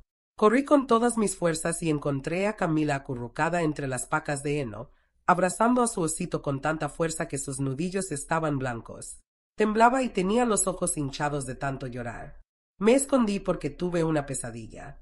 Soñé que mamá venía a llevarme, sollozó mientras la envolvía en mis brazos. «Mi amor, nunca dejaré que nadie te haga daño», le prometí con un hilo de voz, sintiendo como el alma regresaba a mi cuerpo. El comandante Salazar me miró con ojos llenos de compasión, pero también de preocupación. Esto ya la está afectando más de lo que podemos permitir. Esa tarde, mientras Camila descansaba tras el susto, don Tomás recibió una llamada que parecía un rayo de esperanza. El juez había aceptado revisar las pruebas entregadas por nosotros y fijó una audiencia de carácter urgente para decidir la custodia definitiva de Camila. «Esto es bueno, María Eugenia», dijo el abogado, aunque su voz estaba cargada de tensión. «Pero también significa que Fernanda moverá cielo y tierra para impedirlo». Sabía que tenía razón. Teníamos apenas 48 horas para prepararnos para la audiencia que definiría el destino de mi nieta, en muchos sentidos, también el mío. No quise que Camila notara mi ansiedad, así que pasé el resto del día intentando crear una atmósfera de normalidad. Le ayudé a dibujar en su cuaderno, le leí su cuento favorito y cociné sus hotcakes preferidos. Pero cada sonrisa suya era un recordatorio del monstruo que acechaba afuera, esperando el momento para arrebatármela. Aquella noche, mientras la arropaba, me preguntó con sus ojitos llenos de miedo: «¿Mamá va a venir por mí?» Sentí un nudo en la garganta. «No, mi cielo, estás segura conmigo. Nadie te separará de mí», le respondí, aunque en el fondo temía no poder cumplir esa promesa. Al día siguiente, llegó un correo electrónico desde una cuenta desconocida. Al abrirlo, un video comenzó a reproducirse. Fernanda aparecía hablando a la cámara, con lágrimas falsas corriendo por su rostro, asegurando que yo la había maltratado desde niña, que la había golpeado y humillado. Mostraba fotos de moretones antiguos en sus brazos como supuesta prueba, fotos que claramente habían sido manipuladas o sacadas de contexto. Este video está listo para ser enviado a todos los medios si no me entregas a Camila voluntariamente, decía su mensaje. Me sentía al borde del desmayo. Sabía que muchos creerían sus mentiras y que eso podría poner en riesgo la decisión del juez. Don Tomás llegó tan pronto como lo llamé. Tras analizar el video, me aseguró que podíamos demostrar que era un montaje. Reconozco esas imágenes. Son de cuando Fernanda tuvo un accidente de bicicleta a los 15 años. Las está usando para inventar un abuso que nunca existió, explicó con rabia contenida. Aún así, entendía que el daño que ese video podría hacer a mi reputación y al proceso era enorme si Fernanda lograba difundirlo antes de la audiencia. Decidimos contactar a un perito en edición digital para obtener un dictamen oficial que demostrara la manipulación. El especialista prometió entregarlo en menos de un día. Aquella noche apenas pude dormir. Cada sonido me hacía saltar. Cada sombra parecía un enemigo acechando en el bosque. En la madrugada, escuché un coche detenerse en la carretera cercana. Apagué todas las luces y observé desde la ventana. Un hombre bajó. Dejó un sobre en el buzón del rancho y se marchó a toda prisa. El comandante Salazar lo recogió y me lo entregó con cuidado. Dentro había una carta con letras recortadas. No llegarás a la audiencia. Esto termina ahora. Mi mente se llenó de un terror que nunca había sentido. Sabía que Fernanda estaba dispuesta a todo, incluso a eliminarme, para quedarse con Camila. Sentí el filo de la muerte respirando sobre mi cuello al leer aquella amenaza. No llegarás a la audiencia. Esto termina ahora. Cada palabra me perforaba la mente como un clavo ardiente. Me obligué a mantener la calma mientras doblaba la carta con manos temblorosas. Don Tomás y el comandante Salazar se miraron con gravedad. Es una amenaza directa contra su vida, María Eugenia. Tenemos que actuar como si el peligro fuera inminente, dijo el comandante. El miedo se convirtió en un nudo en mi estómago que me hizo vomitar en el baño. Mientras enjuagaba mi rostro, comprendí que no podía permitirme un solo segundo de debilidad. Camila me necesitaba fuerte, viva y dispuesta a pelear como nunca. Decidimos que al amanecer partiríamos hacia la ciudad bajo un fuerte operativo de seguridad. Necesitábamos llegar a la audiencia antes de que Fernanda pudiera ejecutar su amenaza. Esa madrugada empaqué lo esencial: el sobre con las pruebas de Leopoldo, las grabaciones, los documentos del perito que demostraban la manipulación del video. Observé a Camila dormir y quise memorizar cada rasgo de su carita, por si ese era nuestro último amanecer juntas.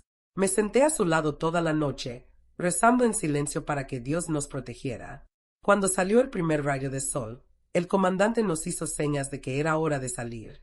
Mi corazón latía tan fuerte que sentía que me estallaría en el pecho. El convoy partió con 2 patrullas al frente y 2 detrás. Don Tomás y yo íbamos en el asiento trasero con Camila entre nosotros. Cada curva del camino se sentía como una emboscada en potencia. A mitad de la carretera, un camión averiado bloqueaba uno de los carriles. El comandante ordenó detenernos y revisar el área. Su instinto salvó nuestras vidas. Descubrieron un cable de acero dispuesto a nivel del suelo, preparado para reventar las llantas y dejarnos vulnerables en medio de la nada. Era una trampa.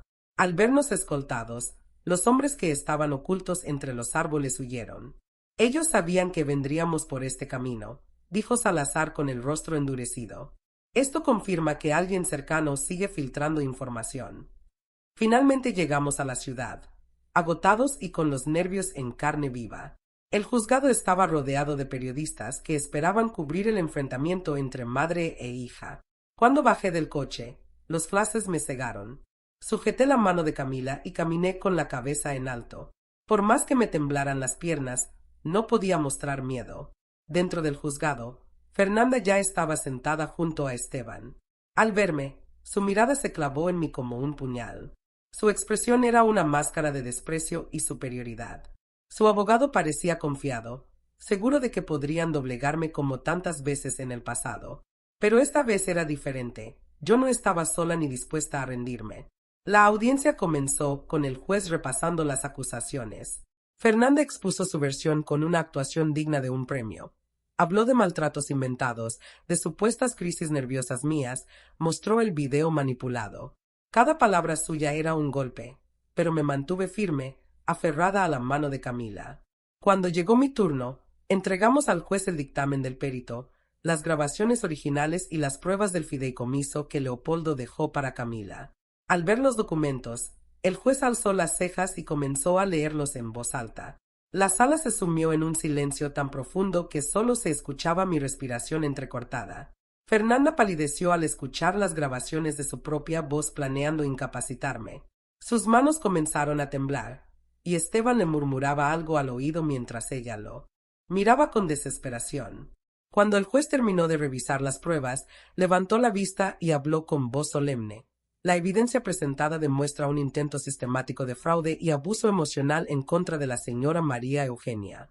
Este tribunal otorga la custodia definitiva de la menor Camila Sánchez a su abuela materna y ordena la inmediata detención de Fernanda Sánchez y Esteban López por los delitos de conspiración y tentativa de fraude. La sala estalló en murmullos. Fernanda se puso de pie de un salto, gritando que todo era una mentira, que la estaba traicionando. Dos agentes se acercaron y la esposaron mientras ella me lanzaba miradas llenas de odio. Camila se abrazó a mí con fuerza, temblando, mientras yo sentía las lágrimas correr por mis mejillas. Sabía que esa victoria tenía un precio altísimo, pero también entendía que por fin había salvado a mi nieta del monstruo en el que se había convertido su madre. Y aunque mi corazón estaba roto, supe que Leopoldo estaría orgulloso de mí, donde quiera que estuviera. Nunca olvidaré el eco de las esposas cerrándose sobre las muñecas de Fernanda. Ese sonido me acompañó incluso cuando salimos del juzgado con Camila aferrada a mi cintura. Las cámaras nos perseguían, los reporteros gritaban preguntas que se mezclaban con el zumbido de mi mente intentando procesar lo que acababa de suceder. Mi hija, mi propia sangre, acababa de ser llevada detenida frente a mí, y aunque sabía que era lo mejor para Camila, el dolor me atravesaba como una daga. Mientras caminábamos hacia el coche escoltadas por el comandante Salazar y don Tomás, sentí que cada paso que daba me alejaba de la mujer que fui toda mi vida y me acercaba a alguien que había tenido que convertirse en guerrera para proteger lo que más amaba. Cuando llegamos a la casa de don Tomás para refugiarnos temporalmente, me desplomé en el sofá. Camila, agotada, se quedó dormida con su cabeza en mi regazo. Yo acariciaba su cabello mientras miraba el atardecer a través de la ventana. La ciudad seguía su curso como si nada hubiera pasado. Los autos corrían por la avenida, la gente caminaba apresurada, ignorante del drama que acababa de sacudir mi mundo. Don Tomás se sentó frente a mí con una expresión que mezclaba cansancio y alivio. Lo logramos, María Eugenia. El juez no solo le dio la custodia definitiva, sino que ordenó medidas de protección para usted y Camila, dijo en voz baja. Pero sus palabras no lograban borrar el vacío que se había abierto en mi pecho. Esa noche, mientras Camila dormía profundamente, me senté a escribir en un viejo cuaderno que había traído conmigo desde la casa.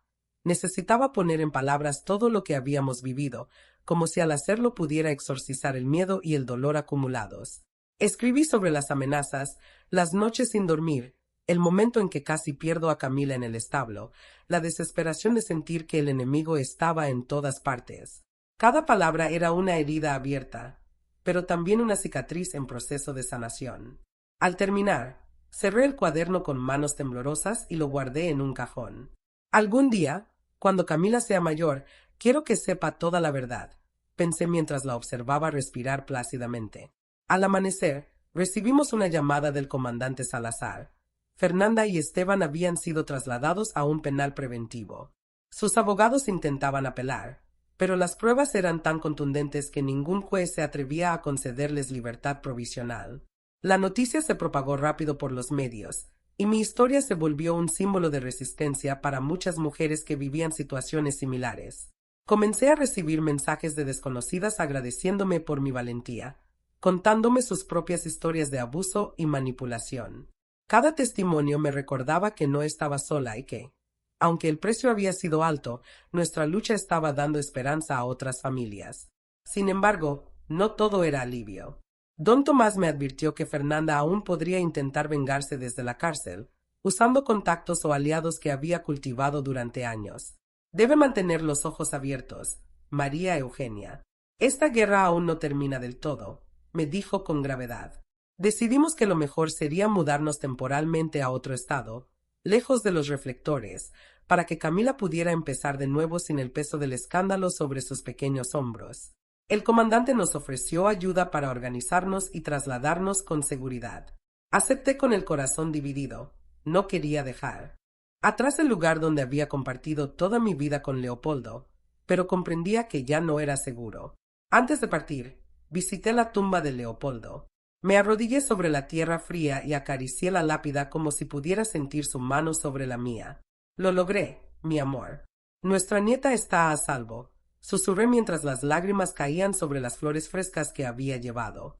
En ese momento, el dolor acumulado de tantos días me desbordó y lloré como no lo había hecho desde su muerte. Recordé cada sonrisa, cada consejo, cada mirada de complicidad. Sentí que su espíritu me envolvía con el mismo amor que siempre me había dado. Me levanté con el alma renovada, dispuesta a empezar el siguiente capítulo de mi vida, uno en el que Camila y yo seríamos libres de miedo y de amenazas. Regresé a casa para empacar lo esencial: algunas fotos familiares, el cuaderno con mi historia, los documentos legales y un par de reliquias de mi madre.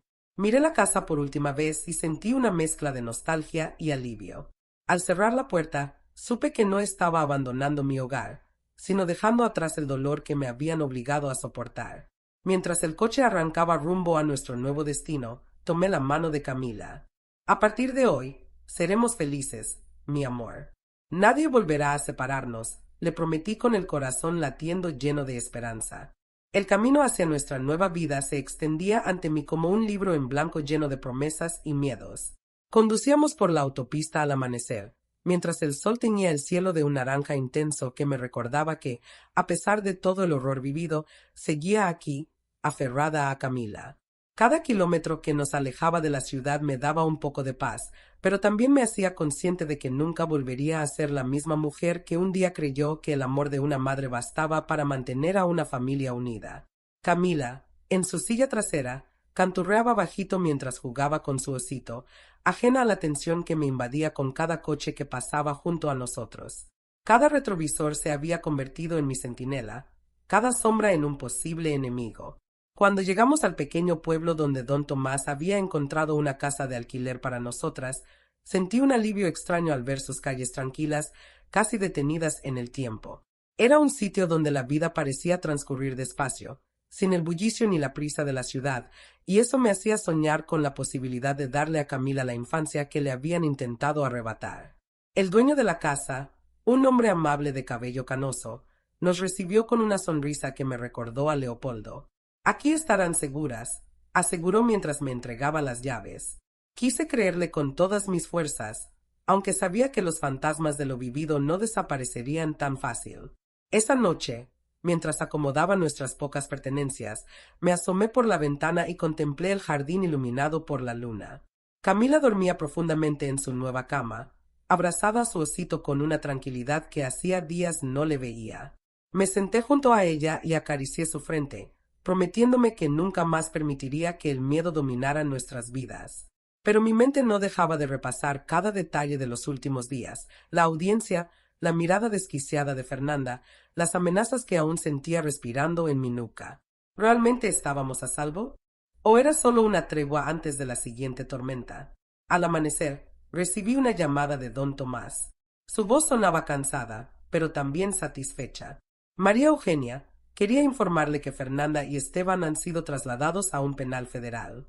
Intentaron apelar, pero el juez ratificó todas las medidas de protección para usted y Camila. Me quedé en silencio, procesando la noticia como si fuera irreal. Gracias, Tomás, respondí al borde del llanto. Sin usted, no lo habría logrado. Colgué y me permití llorar por primera vez desde que empezó esta pesadilla. Un llanto liberador, de esos que limpian el alma. Supe que Leopoldo habría estado orgulloso de mi fuerza, de la mujer en la que me había convertido para proteger a nuestra nieta. Esa mañana llevé a Camila al pequeño parque del pueblo. Verla correr entre los columpios, reír como cualquier niña, me llenó de una felicidad que creí perdida para siempre. Los vecinos comenzaron a saludarnos con curiosidad, pero con respeto. Me presenté como María Eugenia y dije que era una abuela que había decidido mudarse para cuidar de su nieta. Nadie preguntó más. En ese silencio encontré un refugio. Cada tarde salíamos a caminar por las calles empedradas, saludando a los pocos comerciantes y comprando frutas frescas en el mercado. Era una rutina sencilla, pero nos devolvía la sensación de tener una vida normal. Una tarde, mientras preparaba la cena, Camila se acercó con su cuaderno de dibujos. Mira, abuela, dijo con una sonrisa tímida. Había dibujado una casa rodeada de flores. Frente a ella, dos figuras tomadas de la mano, una mujer de cabello blanco y una niña con trenzas. Sobre el dibujo, con letras torcidas, escribió: Mi hogar feliz. Las lágrimas se agolparon en mis ojos al verla. La abracé con fuerza, prometiéndome que haría todo lo que estuviera en mis manos para que ese dibujo se convirtiera en nuestra realidad. Pero al mismo tiempo, en lo profundo de mi mente, no podía ignorar el miedo a que un día Fernanda o alguien de su entorno pudiera encontrarnos.